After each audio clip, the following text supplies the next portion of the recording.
In the spring of 1782, in a wooden workshop in the Shitamachi district of Edo, a craftsman named Matsumoto Genzō sat down at his workbench and cried.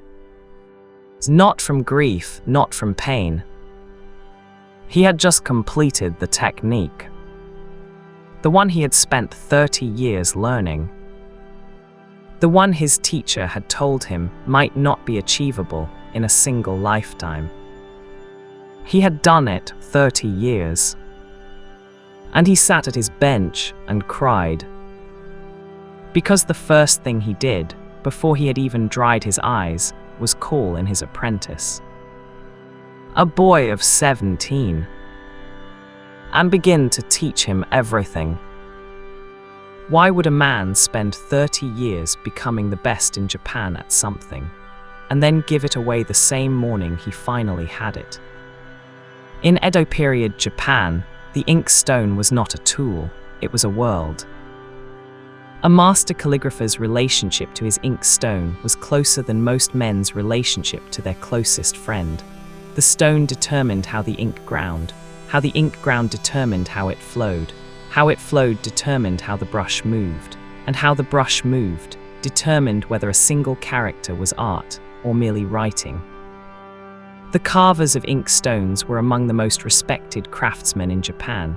And among those carvers, Matsumoto Genzō was considered, by the time he was 40, merely very good, not exceptional, not a master, very good. He had learned his craft from an old man named Kobayashi, who had told him something on his very first day of apprenticeship. Something Genzō had spent the following 30 years trying to understand. Kobayashi had said, "There is a way of cutting stone, where the stone does not resist, where the chisel and the stone agree, where what comes out of the stone was already inside it, and you are simply the one who noticed." He called this technique the listening cut. Genzō had been trying to find it ever since, for 30 years, in the same workshop, on the same street, with the same tools his teacher had left him. The problem was not skill, everyone agreed on that. Genzō's technical ability was beyond question. His stones were precise, his edges were clean, but something was harder to name. His students noticed it first. When Genzō worked, his jaw was set, his shoulders were forward. He held the chisel the way a man holds something he is afraid of dropping. One student, a young man named Hayashi, wrote about this in his diary, a document found generations later in a Kyoto archive. He wrote, "Sensei works as though he is trying to force the stone to become what he imagines. The stone does not cooperate, neither yields." Year after year, decade after decade, Genzō turned down a position at the shogunate's supply workshop, a position that would have made him wealthy. He turned it down without discussion. He told the messenger, "I have not finished learning. When I have finished, perhaps." He was 52 years old when the morning came. Hayashi describes the morning in his diary with unusual precision.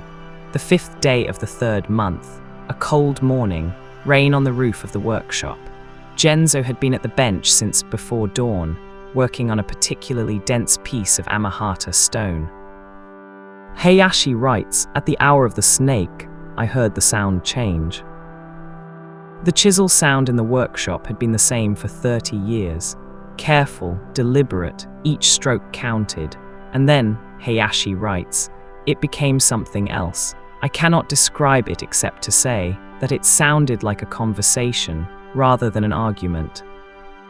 He went to the doorway and watched his teacher work for what he estimates was half an hour, without interrupting, without speaking. Sensei's shoulders were down, he writes. For the first time in 8 years of watching him, his shoulders were down. The chisel was moving the way water moves, finding the path, not making one. When Genzō finished, he sat very still for a long time.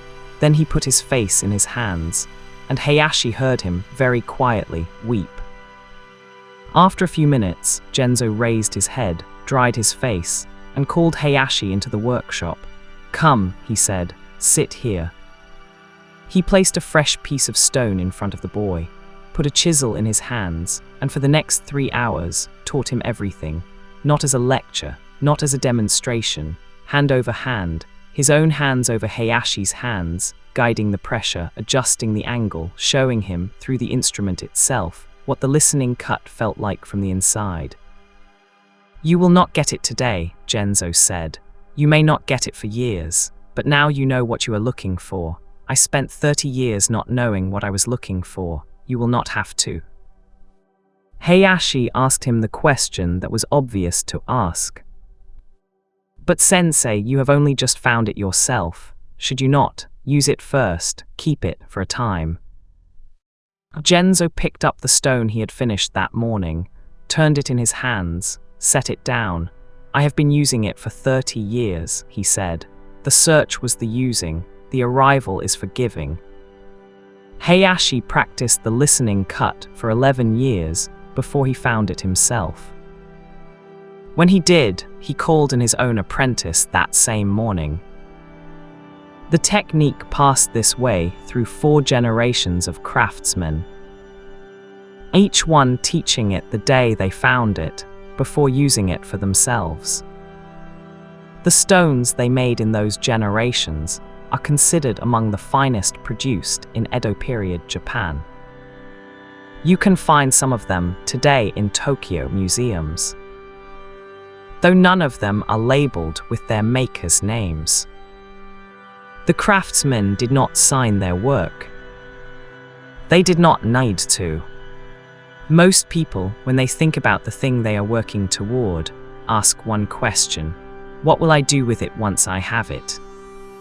Genzō asked that question for 30 years. He imagined the commissions, the reputation, the work he would finally produce once he had the technique, once he had arrived.